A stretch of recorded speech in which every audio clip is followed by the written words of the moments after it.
Hello there, welcome to Cool Talk. Today we talk about Muhammad and the rise of Islam.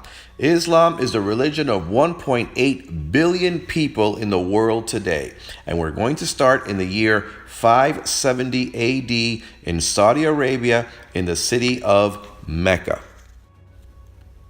Now, Saudi Arabia was very fragmented. There was no unified government. The city of Mecca was a trade city, a holy city of many gods, controlled by the tribe of Quraysh.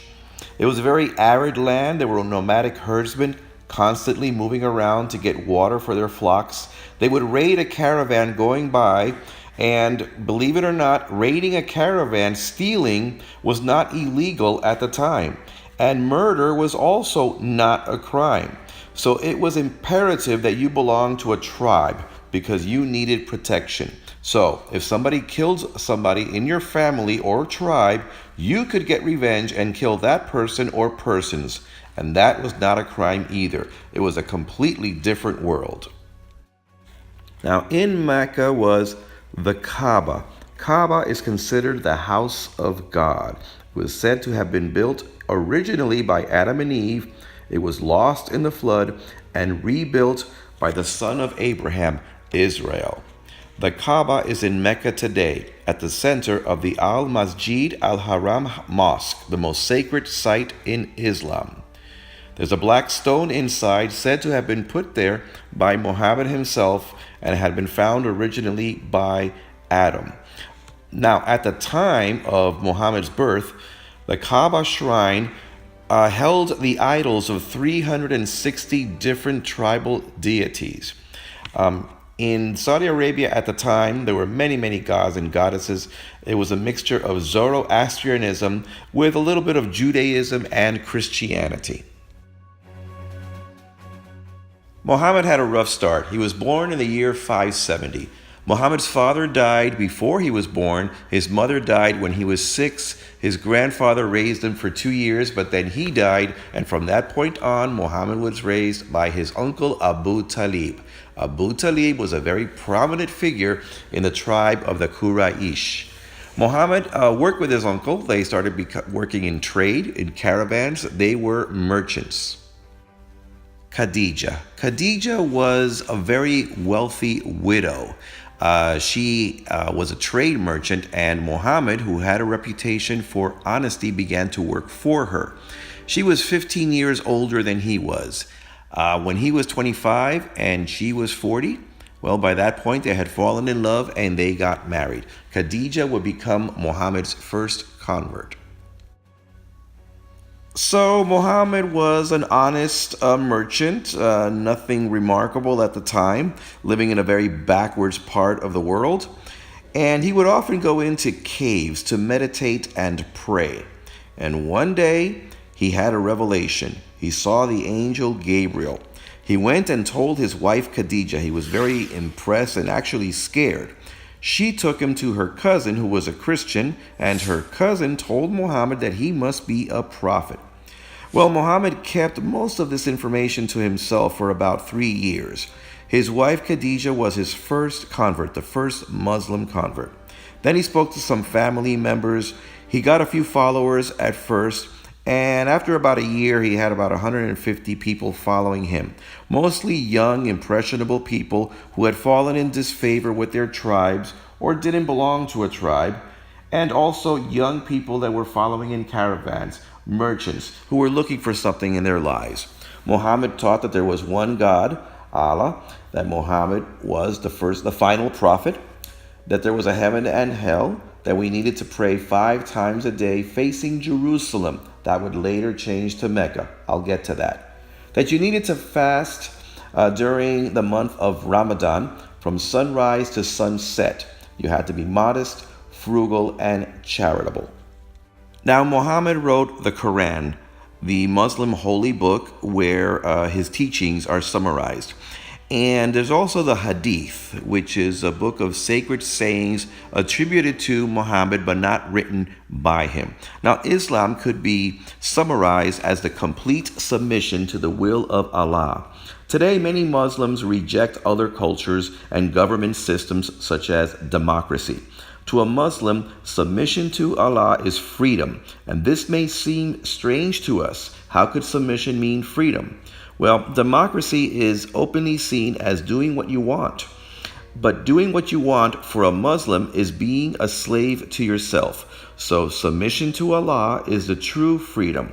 So westernizing the Muslim world by exposing it to democracy is not attractive to them. They reject these views entirely. Muhammad said that Islam was the first religion, that it began with Adam, the first prophet. It would continue through Jesus, and then finally Muhammad, who would be the final prophet.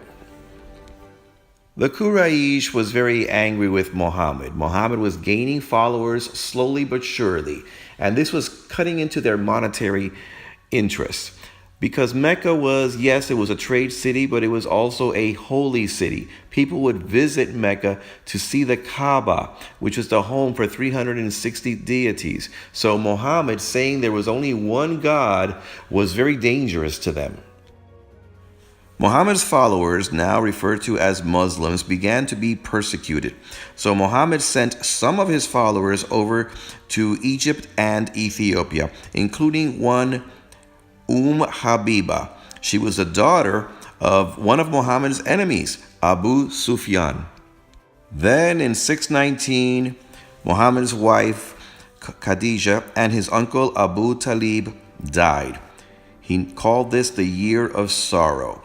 So Muhammad flees to Medina, fleeing the persecutors who were now conspiring to kill him. This flight away to Medina was known as the Hijra.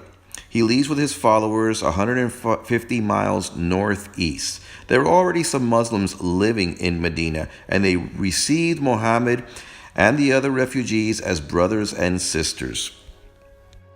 Muhammad tried to preach to the three major tribes of Jews that were living in Medina, but he had very little success. So Muhammad, frustrated, changed the direction in which you needed to pray. Instead of praying towards Jerusalem, from that point on, you needed to pray towards the city of Mecca, a practice that is still followed today. Abu Sufyan, Muhammad's enemy, got forewarned that there would be an attack on the city of Mecca. So he forewarns the Quraysh. It turns out, however, that Muhammad turned out to be a not so bad general. Even though outnumbered 3-1, the Muslims won. Then Muhammad and his men went back to Medina and banished or slaughtered the Jews that were there. The city of Medina was now 100% Muslim. These are the ruins of the ancient Jewish city of Khaybar, 93 miles away from Mecca. The Jews began to make war on Muhammad.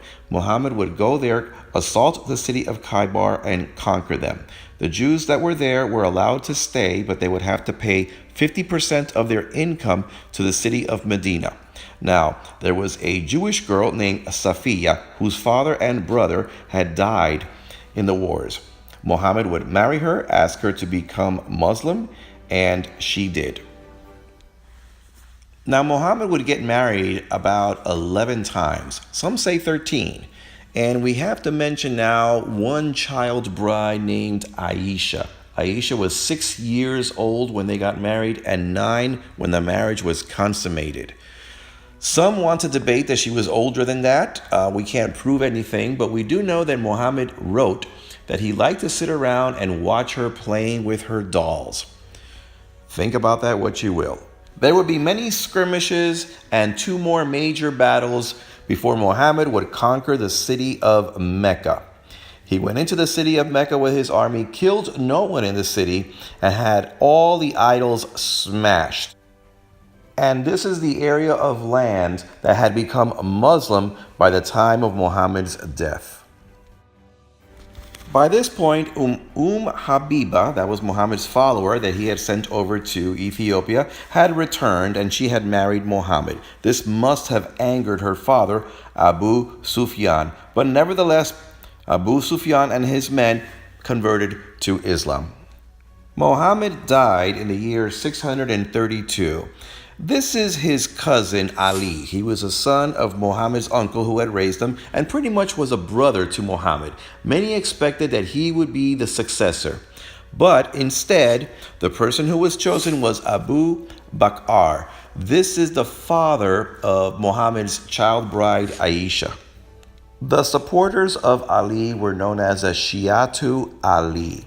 All the rest were traditional followers of the teachings of the Sunnah, and they were called the Sunni, and thus began the rivalry between the Sunnis and the Shia, which still goes on today. The second and third caliphs, Umar and Uthman, were assassinated, and eventually Ali did become caliph.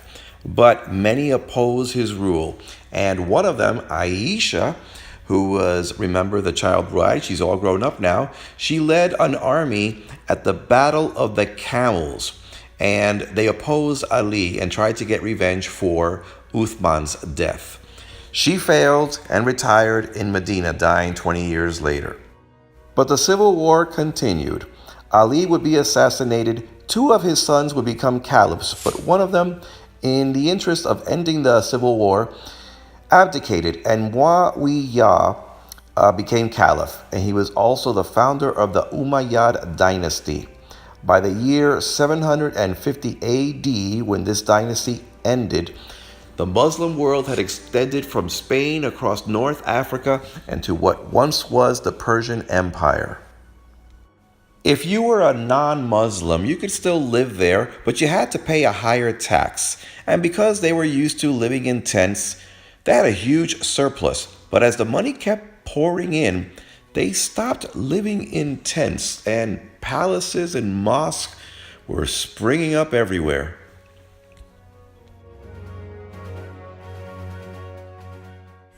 In the 12th century, Genghis Khan led the Mongols to conquer much of Eurasia, causing the death of over 50 million people. Of course, this was a setback for Europeans and Muslims alike. Now, a lot of the Mongols would become Muslim, and the Mongols' empire didn't last very long, a little over a century. They were poor administrators. Tribal people from all over Africa and Central Asia joined in, became Muslim, and extended the conquest. There were the Berbers, the Bedouins, the Turks, and the Mamluks of Egypt. Eventually, the Muslims extended so far that they were no longer one empire, but several. Over here, you can see the Mughal Empire in India, the Safavid Empire in what was once the Persian Empire, and the Turks with the Ottoman Empire, which survived all the way to the beginning of the 20th century. The Turks were a major force during World War I. This photo was taken of Turks during the Battle of Gallipoli. The Muslims mixed the culture of the people they conquered with their own. Their trade practices were developing the use of receipts and bills of lading and checks, letters of credit, trade associations. They were great navigators of the Red Sea and the Persian Gulf. Trade and Islam quickly spread through 3 continents. They gave us our number system. They created algebra. In those European superstitious times, the Muslims were ahead of them. They had hospitals that were equipped. They made diagnosis. They did surgery. They were experts in pottery, jewel making, metalwork, rug weaving, and art. Today, the city of Mecca has 2 million residents. But if you go there on any given day, you will see 6 million people. And this is due to all the pilgrimages of Muslims that visit. Now, the Muslims would lose their land in some places. For example, during the Reconquista in Spain, they were pushed back. And eventually, instead of Muslim empires, we had Muslim countries all over the Arab world and parts of Asia today. Zionism is the national movement of the Jewish people for a homeland, which they acquired in 1945 in Palestine. Now combine this with Arab nationalism, and we've had countless wars, tensions, and terrorist attacks. Israel and Egypt especially would go to war, but during the 1970s, Egyptian President Anwar Sadat would get together with Israeli Prime Minister Menachem Begin and President Jimmy Carter in what was called the Camp David Accords. They negotiated this at the presidential retreat in the United States, Camp David. And interesting enough, While they were in Camp David, they couldn't work Friday, Saturday, and Sunday because Friday was a day of worship for Sadat, a Muslim, Saturday was a day of worship for Begin, a Jew, and Sunday was a day of worship for Jimmy Carter, a Christian. Well, the Camp David Accords were a success, and up till this day, Egypt and Israel have not gone to war since. But sadly, President Anwar Sadat, who took the first steps towards this peace, was assassinated by fundamentalists in 1981.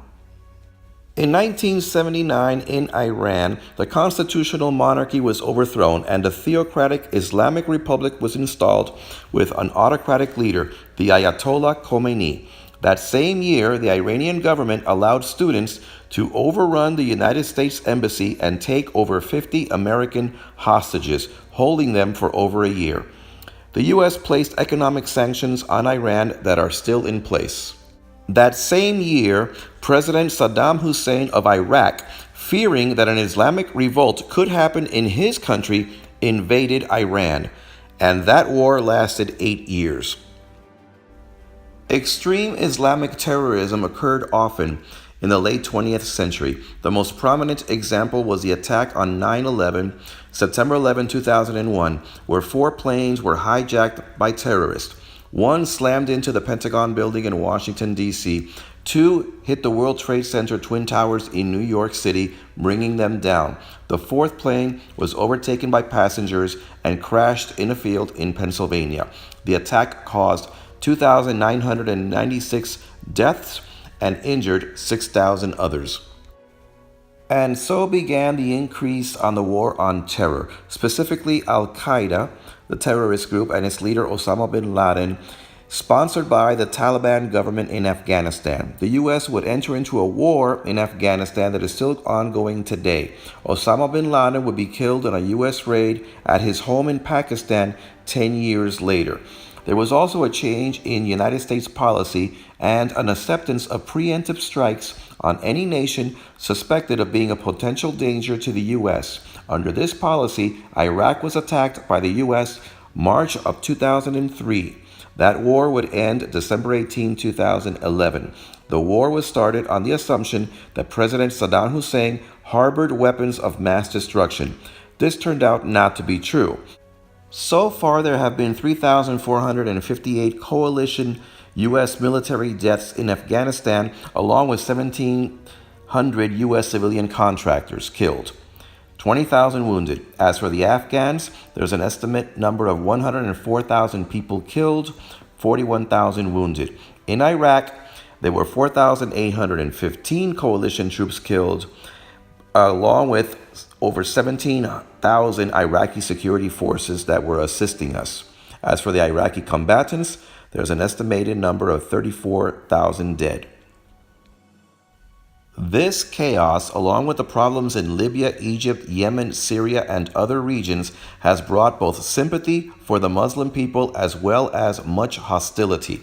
The Muslim refugee problem in Europe continues to escalate. The 1.8 billion Muslims amount to over 24% of the Earth's population, speaking hundreds of languages and participating in all walks of life. Now, because the loudest individuals always get the most attention, it is the extremists who tend to define our perceptions. There has been a climate of fear for at least the last 20 years, but we should keep in mind that most of the problems are coming from a handful of countries. And while we are absolutely correct in focusing and trying to come to grips with the dangerous factions within the Muslim world, we should not forget to commend the ones who live peacefully. So, what do you think? The next few videos will touch on the age of exploration, the Renaissance, the development of certain nations as we get nearer and nearer to the modern age. I also want to do some videos on some lighter subjects, such as film or innovative inventions. But in the meantime, tell me what you think. Comments below, or better yet, subscribe. This is Cool Talk.